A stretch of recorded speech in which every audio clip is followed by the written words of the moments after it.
But the reality is that this is going to happen on Friday. The president and the Senate are not going to get a bill passed into you and have your chamber approve that bill before Friday. I mean, the sequester is going to happen. At this point, I would agree. It looks that way. But hope springs eternal.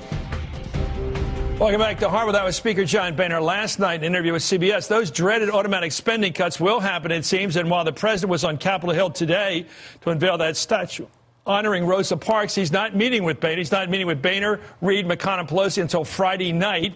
Winston Churchill once said there's two kinds of success, initial and ultimate. Well, the question remains today which kind of success Republicans and the president will find. Robert Gibbs, of course, is famous. He served as President Obama's first White House press secretary and beat me on Jeopardy. And Michael Steele is the former chair of the Republican National Committee. Both are now MSNBC in-house thinkers.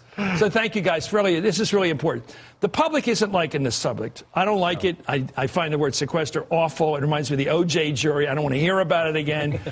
But Friday night, there's going to be this dramatic sort of sitting shiva together. The president's going to sit with these leaders. What can possibly get done meeting before midnight when the act is already in effect, basically? The government's going to stop spending $85 billion. I don't think anything's going to happen. Well, why did the president call them down to the White House to meet? Look, I think, quite frankly, they're starting the negotiations for what's going to happen a few weeks or a few months into this when people start feeling the real pain in these communities in places like Newport News. I don't think it's theater. I think it's the beginning of how we're ultimately going to get out of this because, quite frankly, nobody's going to move at this point unless Republicans are willing to talk about tax revenue to make this more balanced. And Democrats are willing. And Democrats are willing to accept only spending cuts or do a lot more on entitlements and walk away from anything on tax revenue. And, quite frankly, nobody's going to do that. Okay, there's a sort of an Alphonse and Gaston thing. Who goes through the door first here, right? Yep. So why aren't leaders capable of organizing it where they both go through the door at the same time? Where the Democrats do entitlements, the Republicans do tax reform? Because they're largely idiots. And the fact of the matter is they've allowed this thing to get to this point and lose control of it, quite frankly. I think you hit the right word. This is theater. This is the president coming into the table on this after the fact. Why not? Let's try to get into the motive. We all think we're smarter than politicians, but sometimes they operate under scary conditions. I think John Boehner is scared most of the time. Listen to what Ron Johnson, now he's a Tea Party kind of guy. He's a senator from Wisconsin. He told Fox News earlier this week that Speaker Boehner's in trouble with his own party if he dares to agree with anything to do with taxes. Let's listen to Ron Johnson. Decide if he's right. I don't quite honestly believe that Speaker Boehner would be Speaker if that happens. I think he would lose the speakership. Does he have a gun to his head? Yeah, he does have a gun to his head. Look, we just raised $300 billion in taxes. On the top 1%. You raise taxes. I mean, go to the top 1%. Go to the fundamentals, Chris. I don't care if it's the top 1% or the bottom 50%. I do, and the top 1% cares. Well, I'm sure you do care. You're the top 1%. Okay, let's make conjecture not part of the show. But this is the point, though. I mean, that is a salient issue for a lot of the Republican leaders in the House. Okay, so the word taxes is offensive to them. Well, it's not just the word taxes, the idea that we've raised taxes and we haven't gotten commensurate cuts in spending. Ronald Reagan, back in 1986, put together a big tax reform bill which lowered the rates and got rid of a lot of loopholes. Since when is being a tax reformer of that kind, which is everybody wants to be, bad? It's not bad. The problem is we had a huge rate cut for 10 years, which created this huge spending problem that we're trying to dig ourselves out of. Republicans forget we tried these great economic tax cuts in 2001 and 2003 that were supposed to, create this fabulous economy. I'll let the people of America judge the efficacy of those tax cuts. But, Michael, you talk about everybody stepping through the door at the same time, even as you say Republicans are not going to put revenue on the table. Senator Johnson's comment was the most insightful and important comment that will happen in Washington when he said Boehner isn't alive if he talks taxes. Because the Republicans can't make a deal. They can't get out of this box because if they get out of this box, they guarantee themselves one thing.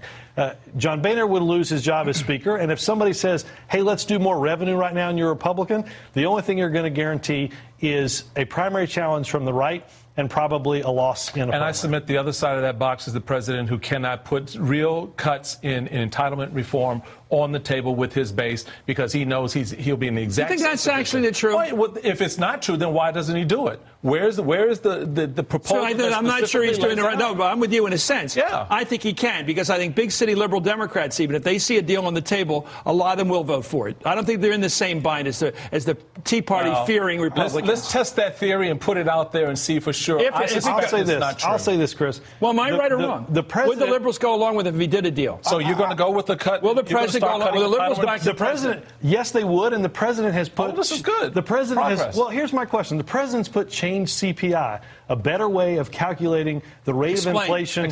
Basically, again, it's a better way of calculating, a more accurate way of calculating the rate of inflation. It's how you figure out what's in the bag. Slows the rate of growth of Medicare. It decides what an inflation rate really affects the average person. Right. So here's my question.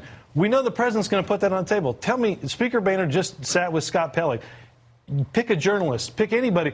What revenue are you putting on the table? We put revenue. That we put what the president wanted on the table. He wanted to cut. He wanted to raise taxes for the top 1%. For the top 1%, we did. This is the game. But wait a minute. This is not the game. This is not the game. Tell me what cuts have we made? What cuts have we made? Where's the the president is for change CPI. Where is it?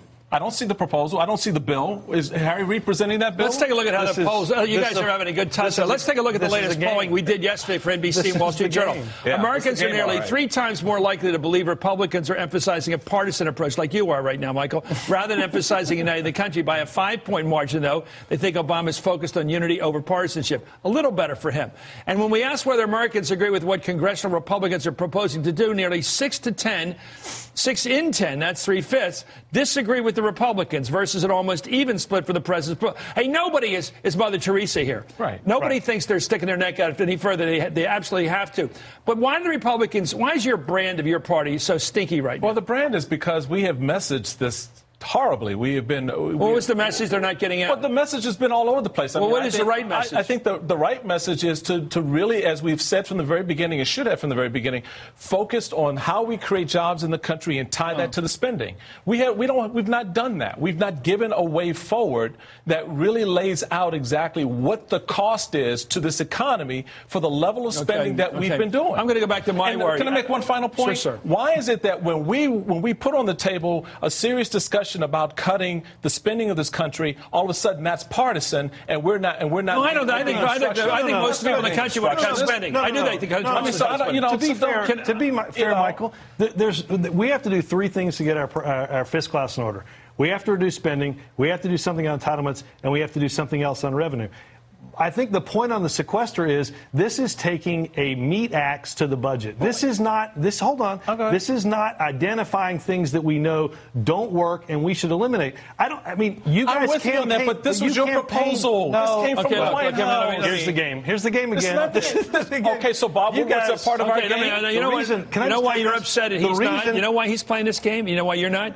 Because remember the hostage crisis with Iran. I know, but remember the hostage crisis with Iran? Yeah. And in the beginning, Carter benefited. He beat Teddy Kennedy with this issue because in the beginning they rallied behind him. But as these things drag on for months, they begin to blame the top guy. But here's the problem. They just do. The game is. That's why you are loving this. The game is. I love this. There's no game here. He says our message isn't right, but now his message is let's blame somebody else for how we got in this mess. I'm not blaming Maybe that's why your message I'm just pointing out a fact to you. I'm not blaming. I'm just saying you want to ignore the role of the White House. Robert Gibbs, is the president doing everything right here? No, everything right.